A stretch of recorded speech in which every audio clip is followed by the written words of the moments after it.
صلی علی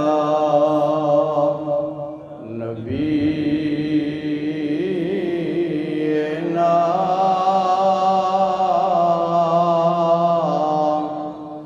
صلی علی محمد صلی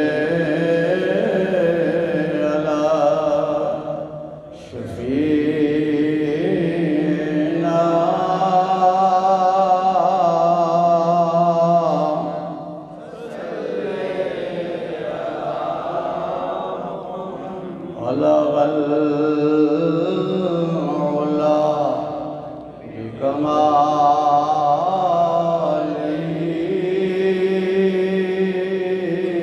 بكماله كشف الدجى بجماله حسنت جميع خصاله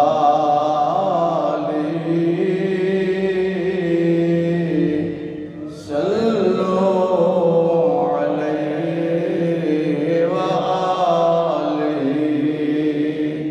صلی علی نبینا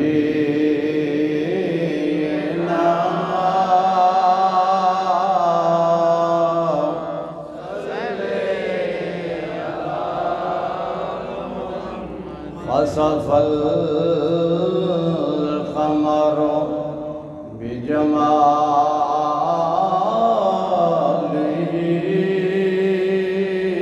بجماله نطق الحجر بجلاله عجز البشر بكماله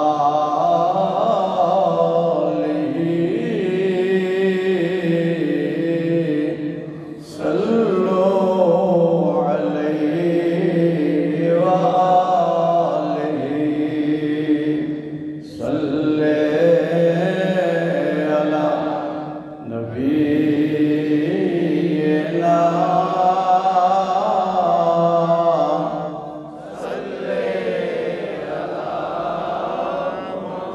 عرش پہ تازہ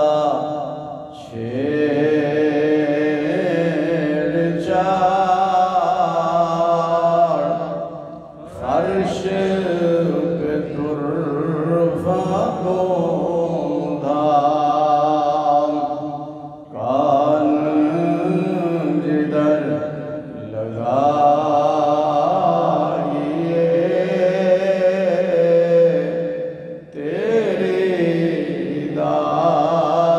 داستان ہے صلی علی نبینا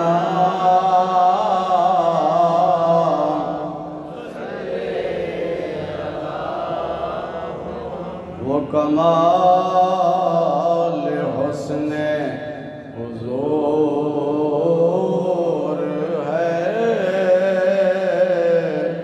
کہ گمان نقص جہاں نہیں یہی پھول خار سے دور ہے یہی شمع ہے کہ دعا نہیں صلی علی نبینا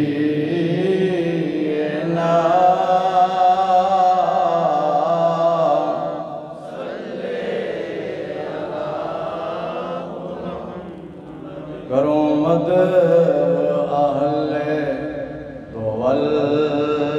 والرضا بڑے اس بلا میں میری بلا میں گدا ہوں اپنے کریم کا میں گدا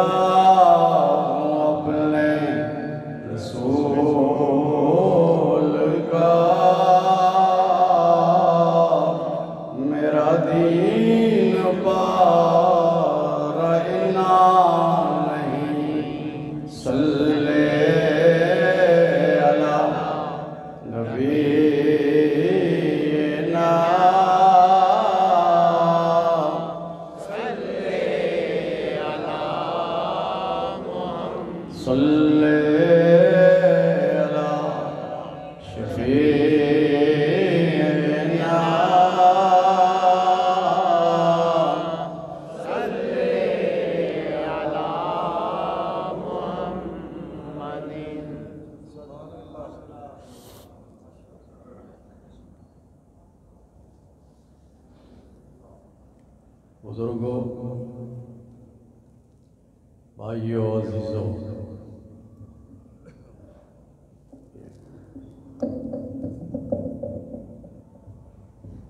نکال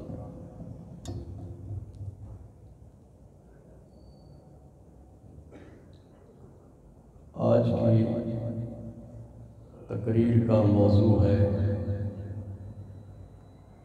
شعبان المعظم اور دعا کی قبولیت۔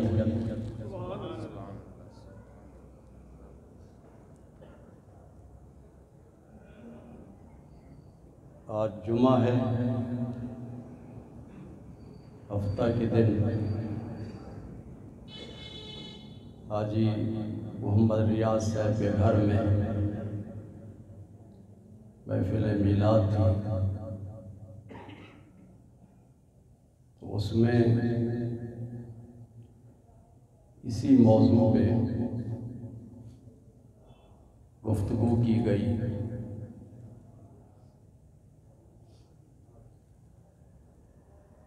اس میں سے کچھ نکات ایسے ہیں جو کہ وہاں بیان کیے تھے، تو آج یہاں بھی انہیں بیان کیا جا رہا ہے۔ آج کی تقریر میں شعبان المعظم کی فضیلت اور دعا کی قبولیت کا نسخہ بتایا جا رہا ہے۔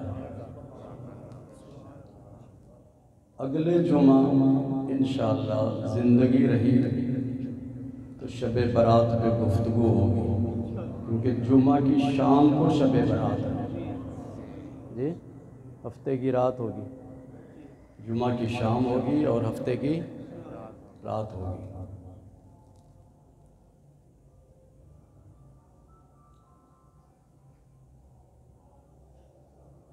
شعبان کا مہینہ اسلامی مہینوں میں 8ویں نمبر پر ہے۔ اسلامی مہینوں کا سال محرم سے شروع ہوتا ہے، اس لیے شعبان اسلامی مہینوں میں حضور صاحب 8واں مہینہ ہے۔ حضور صلی اللہ علیہ وسلم نے ارشاد فرمایا، شعبان شہری و رمضان شہر اللہ، شعبان کا مہینہ میرا مہینہ ہے، شعبان کا مہینہ میرا مہینہ ہے،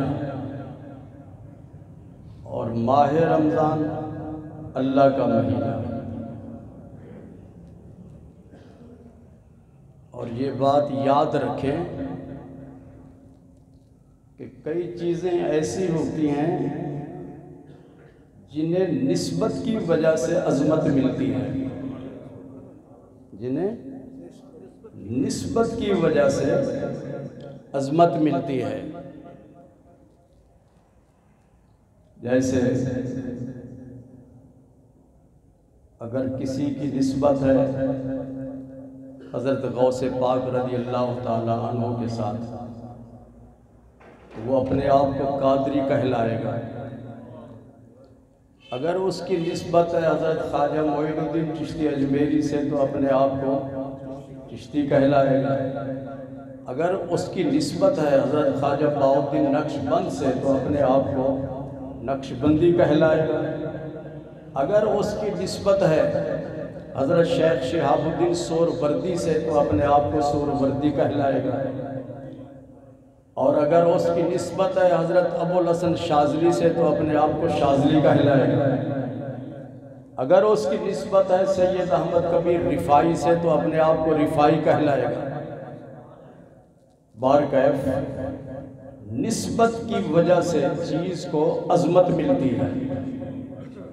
لاہور کو لاہور شریف کہتے ہیں، حالانکہ یہ تو ایک بلڈنگوں کا مرکز ہے نا، بلڈنگیں ہیں، بازار ہیں، تو شریف کیوں کہتے ہیں؟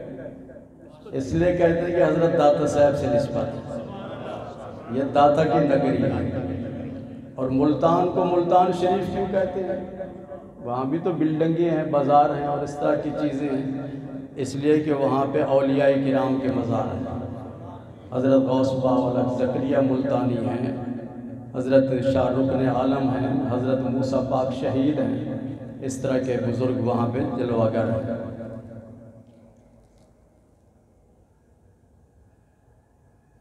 تو شعبان کا مہینہ اس کو اس لحاظ سے عظمت حاصل ہے کہ اس کی نسبت حضور صلی اللہ علیہ وسلم کی ذات پاک سے ہے،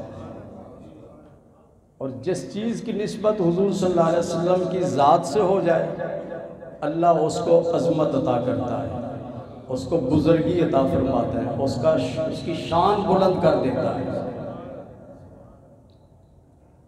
قرآن مجید میں آپ لوگوں نے پڑھا ہوگا، اللہ تعالیٰ ارشاد فرماتا ہے لا اقسم بہذا البلد، اللہ فرماتا ہے مجھے شہر مکہ کی قسم، اور قسم یاد رکھو، جس چیز کی قسم اس چیز کی کھائی جاتی ہے جس کو عظمت حاصل ہو، جس کو عظمت حاصل ہو۔ ہم اللہ کی قسم کھاتے ہیں، اللہ کو عظمت حاصل ہے۔ تو اور یاد رکھو قرآن مجید کے لوگ قسم کھاتے ہیں کہ نہیں؟ یہ جائز نہیں۔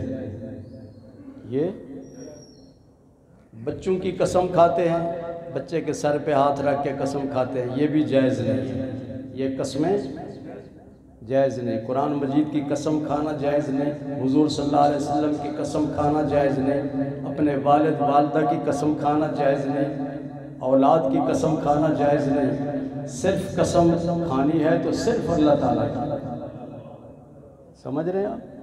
اللہ کی قسم۔ تو قسم اس چیز کی کھائی جاتی ہے جس کو عظمت حاصل ہو۔ یہ تو ہمارے لیے حکم ہے نا کہ اللہ کے سوا کسی کی قسم نہ کھائیں، اللہ کے لیے نہیں ہے، اللہ پر یہ کلیہ لاگو نہیں ہوتا۔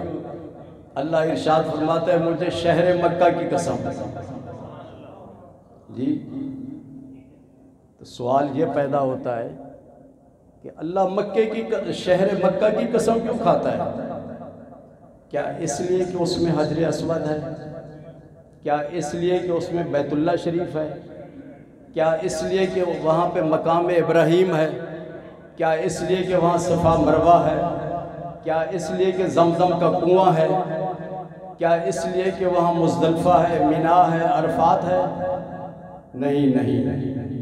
اس کا جواب اللہ تعالیٰ نے دیا کہ میں قسم کیوں کھاتا ہوں؟ فرمایا اس لیے وَأَنْتَ حِلٌّ بِهَذَا الْبَلَدِ، اس لیے کہ آپ اس شہر میں رہتے ہیں، آپ اس شہر میں رہتے ہیں، آپ کے ورود مسعود کی وجہ سے، آپ کے یہاں موجود ہونے کی وجہ سے شہر مکہ کو عظمت حاصل ہے۔ سمجھ لیا آپ نے؟ تو شعبان کو عظمت حاصل ہے، کس لیے کہ اس کی نسبت ہے حضور صلی اللہ علیہ وسلم کی ذات پاک سے، اور حضور صلی اللہ علیہ وسلم کا معمول تھا کہ کبھی کبھی آپ پورا مہینہ شعبان کا روزہ رکھتے تھے، ایک دن کا بھی ناغہ نہیں، پورا مہینہ شعبان کا روزہ رکھتے تھے۔ سمجھ لیا؟ اس مہینے میں اللہ تعالیٰ نے ایک رات ہمیں عطا فرمائی ہے جس کا نام ہے شب برات۔ کیا نام ہے؟ شب برات۔ اس کی پوری تفصیل انشاءاللہ اگلے جمعۃ المبارک کے خطاب میں بیان کی جائے گی۔ اس مہینے میں اور اس رات میں ہر مسلمان دعا کرتا ہے اور دعا کرے گا کہ یا اللہ میرے گناہ بخش دے، میرے گناہ بخش دے۔ ایسی دعا ہوگی کہ نہیں؟ دعا تو یہی مانگے گے نا ہم لوگ، کسی نے دعا مانگنی ہے رزق کے لیے، کسی نے کاروبار کے لیے، کسی نے اولاد کے لیے، کسی نے بیماری سے شفا کے لیے، کسی نے مصیبتوں سے نجات کے لیے، کسی نے پریشانیوں سے نجات کے لیے، کسی نے قرضے سے نجات کے لیے مختلف قسم کی دعائیں مانگیں، لیکن تمام دعاؤں کا محور اور مرکز یہ ہے کہ آدمی سب سے پہلے اپنے گناہوں کی معافی مانگے اللہ تعالیٰ سے، یا اللہ میرے صغیرہ کبیرہ گناہ معاف فرما دے۔ جی اس طرح کی دعا مانگیں گے تو دعا کی قبولیت کا نسخہ یہ ہے، قرآن مجید میں اللہ تعالیٰ نے بیان فرمایا، وہ نسخہ یہ ہے کہ حضور صلی اللہ علیہ وسلم کے وسیلے سے دعا مانگو۔ آپ نے جو بھی دعا مانگنی ہے وہ حضور صلی اللہ علیہ وسلم کے وسیلے سے مانگے۔ جس نے حضور صلی اللہ علیہ وسلم کے وسیلے سے دعا مانگی تو اللہ تعالیٰ اس دعا کو قبول فرماتا ہے۔ قرآن مجید میں باقاعدہ اللہ تعالیٰ نے اس کی گارنٹی دی ہے کہ میں ضرور اس کی دعا کو قبول کروں گا۔ ارشاد فرمایا وَلَوْ أَنَّهُمْ إِذْ ظَلَمُوا أَنفُسَهُمْ جَاءُوكَ، اے پیارے محبوب صلی اللہ علیہ وسلم، اگر آپ کی امت میں سے کوئی امتی گناہ کر بیٹھے اور وہ اپنا گناہ بخشوانا چاہتا ہے، جی گناہ بخشوانا چاہتا ہے، تو اللہ فرماتا ہے پہلی شرط یہ ہے کہ وہ آپ کے پاس آ جائے۔ پہلی شرط یہ ہے کہ وہ آپ کے پاس آ جائے۔ آپ کے جاؤ کا قرآن کہتا ہے آپ کے پاس آ جائے۔ مجرم تو اللہ تعالیٰ کا ہے کہ نہیں؟ مجرم کس کا ہے؟ اللہ کا ہے، لیکن اللہ فرماتا ہے تو اگر جرم بخشوانا چاہتا ہے، گناہ بخشوانا چاہتا ہے تو میرے محبوب کے پاس آ جائے۔ اس کے بعد فرمایا پہلی شرط یہ ہے، دوسری شرط یہ ہے کہ وہاں حاضر ہو کر تم کہو فاستغفر اللہ، یا اللہ میرا گناہ بخش دے۔ آپ کی بارگاہ میں حاضر ہو کر تم دعا مانگو کہ یا اللہ میرا گناہ بخش دے۔ اور تیسری شرط یہ ہے کہ حضور صلی اللہ علیہ وسلم بھی اللہ تعالیٰ کی بارگاہ میں عرض کریں یا اللہ میرے اس گناہگار امتی کا گناہ بخش دے۔ جب یہ تین شرطیں پوری ہو جائیں گی تو اللہ فرماتا ہے لَوَجَدُ اللَّهَ تَوَّابًا رَحِيمًا، اللہ ضرور اس کی دعا کو قبول کرے گا اور اس کی توبہ کو قبول کرے گا۔ ضرور کا ہے، یہ عربی کے جو لفظ ہے نا، عربی کے جو الفاظ ہیں وہ بتا رہے ہیں کہ اللہ ضرور اس کی دعا کو اور اس کی توبہ کو قبول فرمائے گا۔ لَوَجَدُ اللَّهَ تَوَّابًا رَحِيمًا۔ حضور صلی اللہ علیہ وسلم کا وصال ہو گیا، جی اب جب تک آپ اس دنیا میں رہے صحابہ کرام کو جو بھی پریشانی یا مشکل پیش آتی تھی سرکار کی بارگاہ میں حاضر ہوتے تھے۔ یہ تو حدیث کی تمام کتابیں بھری پڑی ہیں۔ حضور صلی اللہ علیہ وسلم کا جب وصال ہوا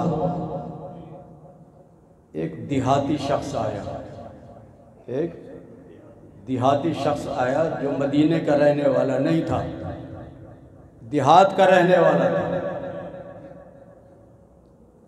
اس نے مدینہ والوں سے پوچھا این رسول اللہ صلی اللہ علیہ وسلم، حضور صلی اللہ علیہ وسلم کہاں ہیں؟ تو صحابہ نے بتایا کہ آپ کا وصال ہو گیا۔ اس نے پھر پوچھا این قبر رسول اللہ صلی اللہ علیہ وسلم، حضور صلی اللہ علیہ وسلم کی قبر شریف کہاں ہے؟